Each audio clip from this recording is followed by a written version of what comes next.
Évangile de Jésus-Christ selon saint Jean, chapitre 11, versets 1 à 45. Version brève. En ce temps-là, Marthe et Marie, les deux sœurs de Lazare, envoyèrent dire à Jésus: Seigneur, celui que tu aimes est malade. En apprenant cela, Jésus dit: Cette maladie ne conduit pas à la mort. Elle est pour la gloire de Dieu, afin que par elle le Fils de Dieu soit glorifié. Jésus aimait Marthe et sa sœur, ainsi que Lazare.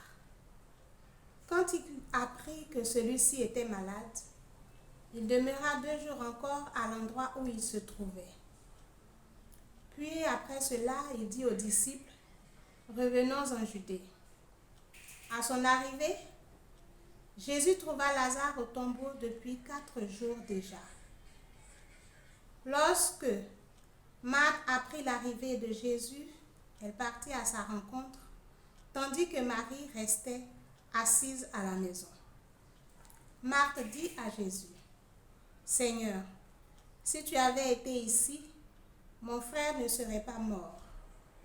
Mais maintenant encore, je le sais, tout ce que tu demanderas à Dieu, Dieu te l'accordera. Jésus lui dit: Ton frère ressuscitera. Marthe reprit: Je sais qu'il ressuscitera à la résurrection au dernier jour. Jésus lui dit: Moi, je suis la résurrection et la vie. Celui qui croit en moi, même s'il meurt, vivra. Quiconque vit et croit en moi ne mourra jamais. Crois-tu cela? Elle répondit: Oui, Seigneur, je le crois. Tu es le Christ, le Fils de Dieu. Tu es celui qui vient dans le monde. Jésus, en son esprit, fut saisi d'émotion. Il fut bouleversé et il demanda: Où l'avez-vous déposé? Ils lui répondirent: Seigneur, viens et vois. Alors Jésus se mit à pleurer. Les Juifs disaient: Voyez comme il aimait. Mais certains d'entre eux dirent: Lui qui a ouvert les yeux de l'aveugle, ne pouvait-il pas empêcher Lazare de mourir? Jésus, repris par l'émotion, arriva au tombeau.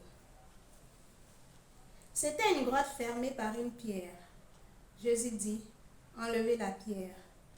Marthe, la sœur du défunt, lui dit: Seigneur, il sent déjà. C'est le 4e jour qu'il est là.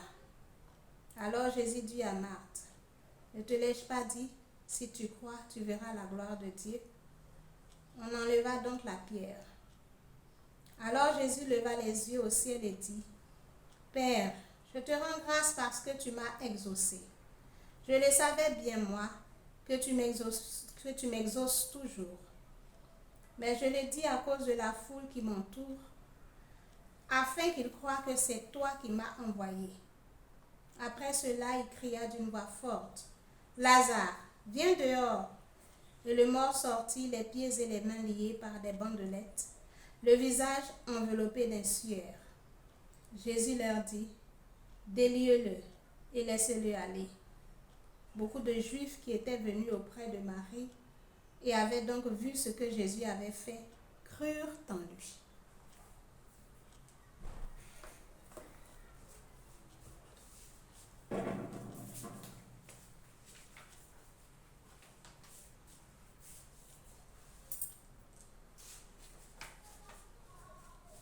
Bonjour. Ce matin, je vous propose les points suivants. Comme hier, on se met en présence du Seigneur. On vient à la rencontre de Dieu qui nous attend et qui nous a devancés sur notre lieu, notre coin de prière, et on se dispose à son écoute. Comme composition de lieu, j'essaie de voir le chemin qui mène à Béthanie, le chemin qui mène à la maison de Marie, Marthe et Lazare. La grâce que je vous propose de demander, c'est la grâce de la foi en la résurrection, la confiance en Dieu. Le premier point, c'est la maladie de Lazare. Après avoir appris par Marthe, sa sœur, que Lazare était malade, Jésus reste encore 2 jours là où il se trouvait.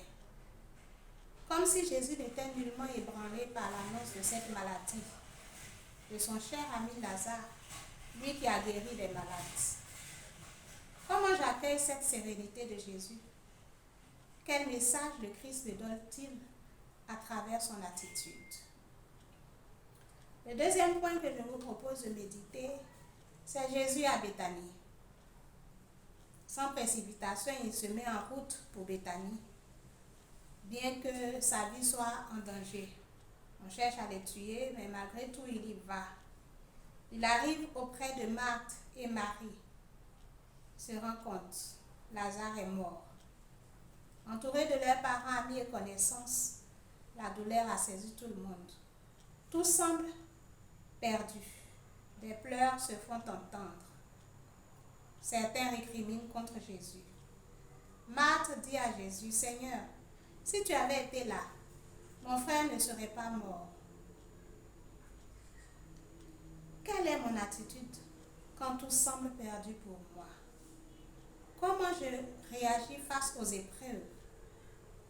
Est-ce que je récrimine contre Jésus, contre le Seigneur? Est-ce que je lui fais des reproches? Ou ai-je une attitude de foi, une attitude d'espérance? Troisième point, Jésus au tombeau, résurrection de Lazare. Face à l'émoi de tous, Jésus est saisi de compassion. On se rend compte de la proximité de Jésus avec cette famille et de son attachement, de son affection qui les lie. Devant le tombeau de Lazare, Jésus pleure. Saisi par cette grande émotion, Jésus touche du doigt, je pense, la réalité du pouvoir de la mort et son impact sur l'homme, sur l'esprit de l'homme. Mais Jésus a vaincu la mort. Il ressuscite Lazare. On l'entend dire, « Lazare, sors de ce tombeau. » La pierre qui fermait le tombeau est roulée de côté. Jésus demande qu'on le délie pour qu'il retrouve une liberté totale. Chacun se rend compte du pouvoir de Jésus sur la mort. Tous les doutes sont mis sous éteignoir. Ne t'ai-je pas dit, si tu crois, tu verras la gloire de Dieu? Qu'est-ce que ce point de méditation évoque pour moi? En quoi suis-je interpellée? Comment j'accueille cette résurrection de Lazare? En ces moments qui conduisent allègrement vers Pâques, ma foi est-elle renforcée? Dans un colloque, à la fin de ma prière, je parle au Seigneur comme un ami parle à son ami. Je lui dis tout ce qui remonte à mon esprit. Puis je termine par un autre Père. Merci. Merci.